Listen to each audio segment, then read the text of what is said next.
a dhíobh a chuirde agus fáilte roimh arás chuig fáilmhíní Gaeilge. Level B1, Topic 2, on Teaghlach. Level B1, Topic 2, the family or the household. Level B1, Topic 1, Rannóg Clann Lir, ag díreú Teaghlach. Level B1, Topic 1, Section 6, the Children of Lir, focusing on speaking. Lamuna ag tagart do rudaí fuile a bhaineann leis an Teaghlach, speaking about things having to do with the family. Clann Lir, the Children of Lir. So in this section we'll be reading articles about the mythological story of the Children of Lir. Bhfuil éon chur amach agat ar an scéal béaladas Clann Lir. Do you have any knowledge of the folktale Clann Lir, or the Children of Lir? Déan play ar an scéal leis an duine acalath ag úsáid na bhfocail híos le cuidiú libh. So discuss the story with the person next to you using the words below to help you, if you have a partner. If not, we'll go through the words together and then you can move on. The characters. So here we have the characters in the story, the Tuatha Dé Danann. So the Tuatha Dé Danann are the people of the goddess Danu, were a supernatural divine race in Irish mythology. They arrived in Ireland on a cloud. They brought civilization, magic, and the 4 legendary treasures that are referred to throughout Irish mythology.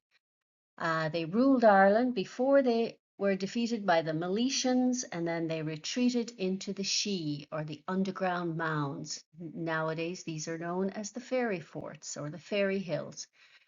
Key figures of the Tuatha Dé Danann include King Nuadu, the Dagda, and Lu, who possessed immense skills in druidry, poetry, and war. Next up, we have Lir. Lir is a prominent sea god in Irish mythology, and its origins are the old Irish word for the sea. As a figure associated with the Tuatha Dé Danann, he's often considered a personification of the ocean and is best known as the father of Manannán Mac Lir, a major sea god, and the central figure in this tragic tale, the Children of Lir. So in this story, Lir refers to Manannán Mac Lir. And then we have Eva, who was the wife of Lir, followed by Aoife, who was Eva's sister. So those are the main characters. And then we have our glossary, Glúis glossary. Ali are swans. Alla is a swan. Ali, swans. Tinnis Clina, child labor. Fásanís, growing up. And Éadfar is jealous. So there we have our glossary and the main characters of the story. Jo, achframa ar an scéal. Here's a summary of the story. Tá bearnaí agat san alt agus tá tólas a héans na bearnaí sin ag duine bí nó ar leathnach bí. So you have gaps in the article, and the information that goes in those gaps is on the other page, page B.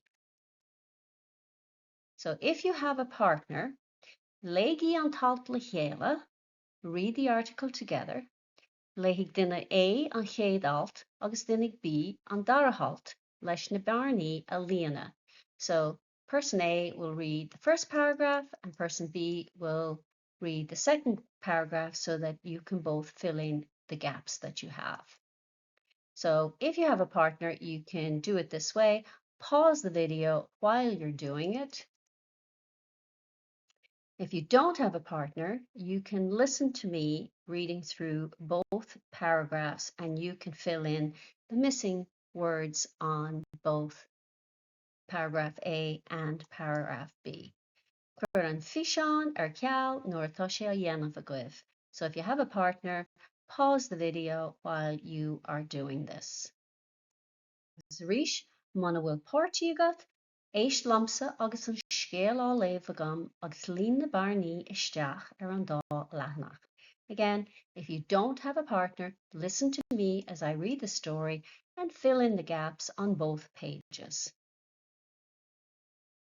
Clann Lir. Fadó in éireann bhíoch Clann i réim sa tír dorbanam tuad é danan. Ba é Lir díana farige agus bhí sé pósta ar bhean dorb anam Eve. Rugadh ceathrar leanaí áile ar an bhairt. Bhí an bhairt is sinne, fanúla agus é, ag snáil I luch beag nuair a fuair siad scéala go raibh an nathair áníorí agus droch scéal aige. Fuair a máthair bás le linn tinnis cluine agus rugadh cúpla, fiacra agus con de. Dúirt Lir leis na páistí is sinne go raibh orthú ara a thuairt do na dratháiricha is óige. Is inis alt bí, fós Lir drifúr Eva go lua ina dhé sin, Ife an tanam a bhí orthu. Thíl sé go raibh sé tábhachtach máthair ar bheith ag na páistí agus iad ag fás a níos. Bhí Ife den tuairim áfach go raibh níos mó grá ag Lir ná dá chuid páistí ná de féin, agus d'éirigh sí an éadfar. Tar éis cúpla bliain bhain Ife úsáid as clócha Lir agus mar sin a chud dríochta, leis na páistí a iompú isteach sna healaí is áile agus is galánta in éireann. Dúirt sí leis na páistí go mbeadh siad in nealaí ar feadh 9 bliain. Inis rachan í tríd le chéile. We'll go through it together. Alt A. Fadó in éireann bhíoch Clann i réim sa tír dorbanam tuad é danan. So fadó in éireann, long ago in Ireland, bhíoch Clann i réim sa tír. There was a family in the land, dorbanam tuad é danan, called the tuad é danan. Ba é Lir díana farige. Lir was the god of the sea, agus bhí sé pósta ar bhean dorbanam Eve, and he was married to a woman named Eve. Rugadh ceathrar leanaí áile ar an bhairt. The two had 4 beautiful children. Bhí an bhairt is sinne, fanúla agus é, or A, depending on your canút, E if you're Connacht Ulster, A in Munster, ag snáil I luch beag nuair a fuair siad scéala go raibh an nathair áníorí agus droch scéal aige. So bhí an bhairt is sinne, the 2 eldest, fanúla and A, ag snáil I luch beag, swimming in a small lake, nuair a fuair siad scéala go raibh an nathair áníorí, when they received news that their father was looking for them, agus droch scéal aige, and he had bad news. Droch scéal, bad news, a bad story. Fuair a máthair bás le linn tinnis cluine agus rugadh cúpla, fiacra agus con de. So fuair a máthair bás, their mother died, le linn tinnis cluine during childbirth. Tinnis cluine, child labor or labor pains, agus rugadh cúpla, and twins were born, fiacra agus con, fiacra and con. Dúirt Lir leis na páistí is sinne go raibh orthú ara a thuairt do na dratháiricha is óige.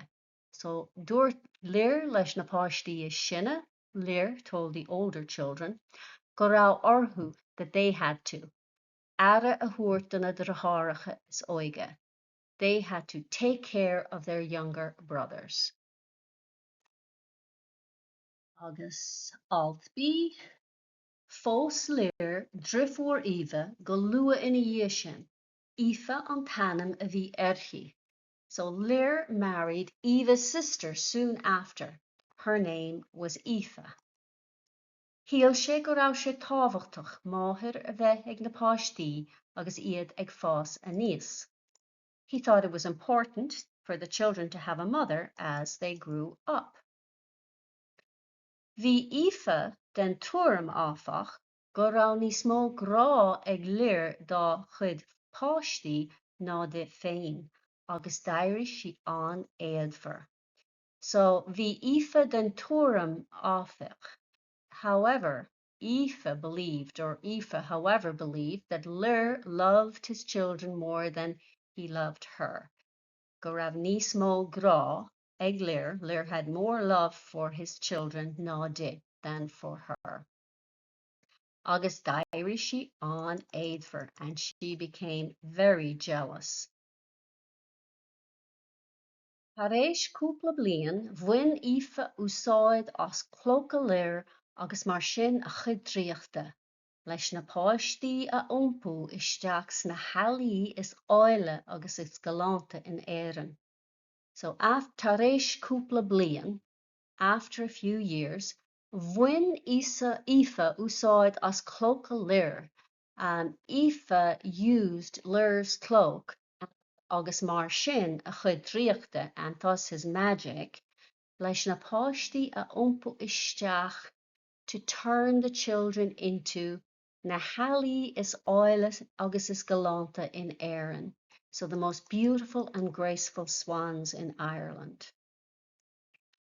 Dúirt si leis na páistí go mbeadh siad ina ngealaí ar feadh 9 gcéad bliain. So she told the children that they would be swans for 900 years. There's a little more to the story. So as I said, there is a little more to the story. It tells about what happened to the children in their lives as swans, but for our purposes, we'll go through and we'll fill in the blanks. Fragri the answers. So, Fado in Éireann, bhíodh Clann Lir sa tír dá raibh tú de danan, ba é Lir dír na farge agus bhí sé pósta ar bhean dá raibh Eve. Rugadh ceathrar leanaí áile ar an bheirt, bhí an bheirt sinne fanúla agus é ag snámh I loch beag nuair a fuairt siad scéala go raibh a nethar áiníoirí agus droch scéalaige. Fuair an máthair bás le linn tinnis cluine agus rugadh cúpla fiacra agus conde. Dúirt Lir leis na páistí is sinne go raibh orthú aire a thabhairt donna drathartha is óige. Os Lir drifúir Aoife go luath ina dhiaidh sin. Aoife an tanim a bhí orthu. Shiel sé go raibh sé tábhachtach máthair a bheith ag na páistí agus iad ag fás a níos. Bhí Aoife den tuairim áfach go raibh níos mó grá ag Lir dá chud páistí ná de féin, agus d'éirigh si an éadmhar. Tar éis cúpla bliain, bhain Aoife úsáid as clóca Lir agus mar sin a chud tríochta leis na páistí a iompú isteach sna healaí is áile agus is galanta in Éireann. Dúirt si leis na páistí go mbeadh siad ina ngealaí ar feadh 9 gcéad bliain. Finish, lay an scéal amach os ord. Now read the story out loud. If you have a partner, you can take turns, each of you reading your section and then alternating.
agus sin Dara le Rannóg Clann Lir.